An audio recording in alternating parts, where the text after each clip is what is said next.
Bottle গ্রিনে চলে আছে। Wow, এই কালারটার জন্য আগের বার রীতিমতো কারাকারি, ঠিক আছে? বটল গ্রিন, জাস্ট দেখে নাও, হোয়াইট ধাগার মধ্যে রেডি করা আছে। ও আমি তো পেছন দিকটাই তোমাদের দেখাতে ভুলে গেলাম, ব্যাক পোর্শনটা দেখিয়ে দেবো এটা।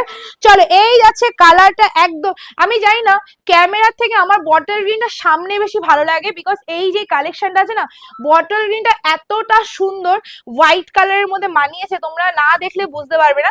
তার সাথে ব্লাউজ পিসটা জাস্ট দেখে নাও, এটা আছে তোমাদের ফুল ব্লাউজ পিসটা, ঠিক আছে? এন্ড তার সাথে যে তোমাদের পেছন ব্যাকগ্রাউন্ডটা দেখাবো বললাম না, ব্যাক পোর্শনটা দেখে নাও, এটা আছে তোমাদের পুরো ব্যাক পোর্শনটা পুরোটাই সুতোর কাজ করা।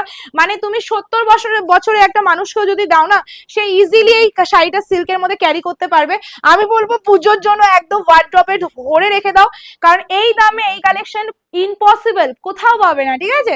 চলো নেক্সট কালারে চলে যাচ্ছি। এবার যে কালারটা দিচ্ছি সেটা হলো তোমাদের ম্যাজিক পার্পেল কালার। জাস্ট কালারটা জাস্ট দেখো,